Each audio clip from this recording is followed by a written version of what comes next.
เราที่เราตัดเป็นป่าเนาะป่าน้องชาวบ้านสามัคคีเบิ่งหน้าจะน้อยออกแล้วต้องแกงปลาขึ้นมาเป็นเพื่อนปักซองนี่เบิ่งป่าเลยเบิ่งความหลายเบิ่งได้ออกแล้วต้องแกงปลาขึ้นมานี่ถือเป็นหน่อยนะตอนนี้พี่น้องชาวบ้านหนองกีนเขากำลังเสียวปลาหนองปลารวม3หมู่บ้านตอนนี้กำลังเสียวปลารวมบ้านน้ำพดบ้านหนองกีนบ้านหนองเขืองไงตอนนี้กำลังลงเอาปลาเบื้องนั้นที่ป่าเนาะนี่ก็เป็นหัวหน้าเพิ่นเนาะเมืองปักซองสบายดีจับจองเรามาวางนี่มากเราหลายข้างน้องของแก้มเดี๋ยวหน่อยนี่ของแก้มนี่ของแก้มกำลังเต้นอยู่ของแก้มกำลังเต้นอยู่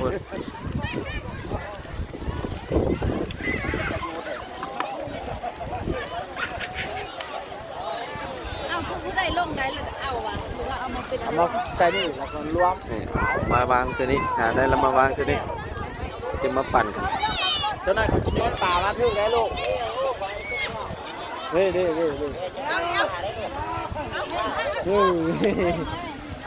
มาละตามวนเขาแล้วดึงน้อยผู้แห่สิได้หลายเนาะเนาะเขาปล่อยวะนี่นะเอาไปละเอาเลี้ยงเอาไว้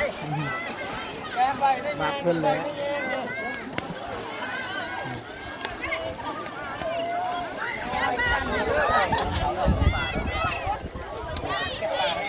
คนลายเห็นแต่แห่แต่มองเนาะแต่กระดุ้งอยู่นี่เพิ่นใส่สวิงตากเอา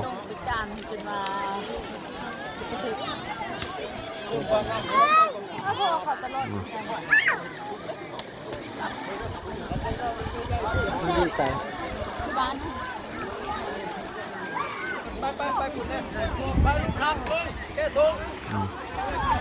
เบื้องต้นก่อนสิลงเพิ่นเห็นได้เห็ดที่เห็ดคลองคล้ายๆก็คือน้องฮิตคลองประเพณีฆ่ากันด้วยนี่มันความสามัคคีเนาะที่ยังมีอยู่บ้านเฮาสาวสั่งชิงวะ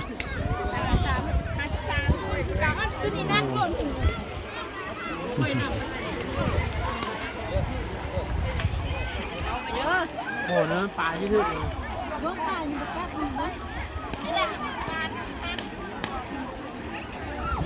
เริ่มทนายตักมาละ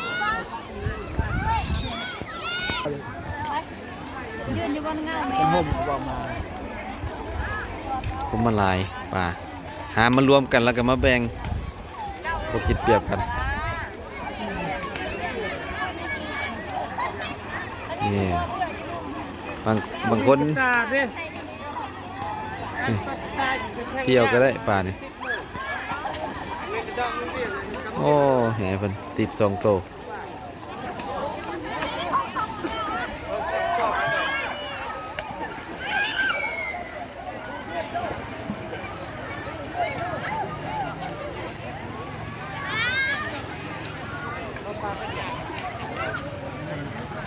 มาลงเอาไปเอามาในไวโพดพวกนี้บนลงเลยหนองเต็มเลยน่ะ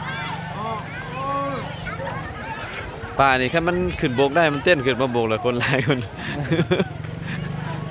ตรงนั้นก็งอมเลยผ่านไป3 นาทีได้ป่าหลายเติบพอน่าไม่รู้พยานบอกนี่โอ้ได้หลายโตเติบเนี่ย1,000 บาทเลย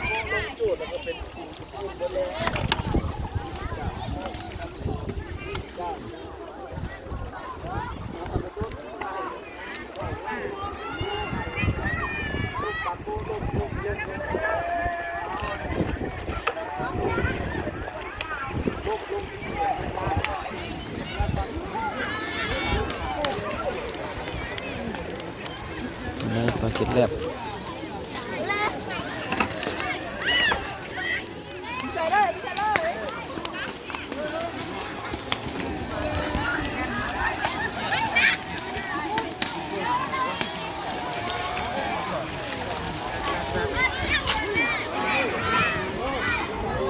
Hãy subscribe cho kênh Ghiền Mì Gõ để không bỏ lỡ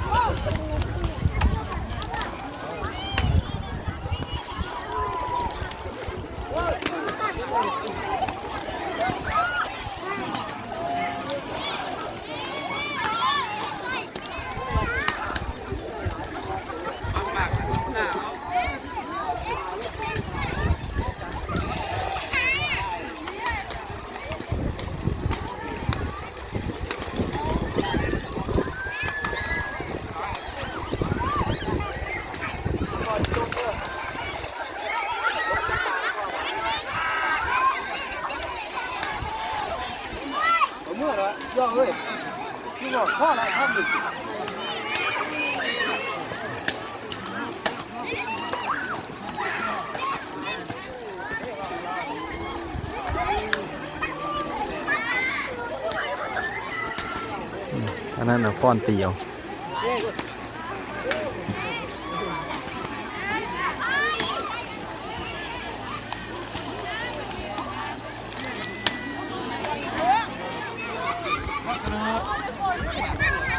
ออกมามีแต่ป่าบรรยากาศรอบ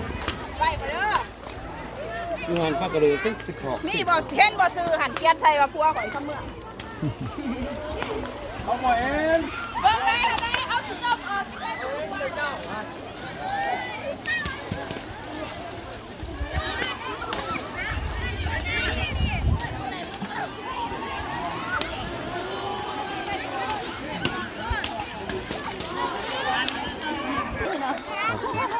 นี่มันงอมแล้วมันสิคืนฟังแล้วนะ เมื่อเอาซื้อแล้วก็เมื่อปะเขาเลี้ยวเมื่อเขาค่อยขาย นี่เป็นไร จุดแดงมันอา ปลาน้อยหลัง สุดท้ายมีแต่ปลาไหน นี่ ปลาไหนกับปลาเก็ดแลบก็จะบ่ปล่อยปลานิน ปลาธรรมชาติมาเนาะ เจ้าก็จะเบาไหมนี่เริ่มงอมแล้วมันใจงามแล้ว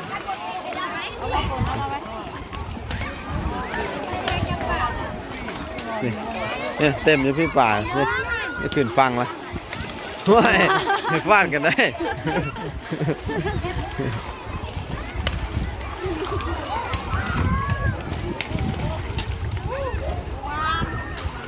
ตีเอาวัน เด้ ได้เอาจะคือตีปลาบ่ถือนะบ่ได้อันนี้บ่แกบ่ได้เตะปลา มันมีขา มันยางขึ้นบกแล้วเนี่ยคนล้วนไร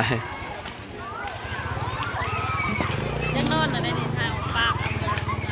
เนื้อนำที่ดมที่หนานเสร็จไหมชื่อแล้วคือปลา ผ่านไป10 นาทีได้ป่าทำนี่แหละอ่อนปานใด คนยืนอยู่ในหลุมยืนอยู่ในจุดแปะปะยืนที่หน้าทำไมพี่ให้หนูก่อน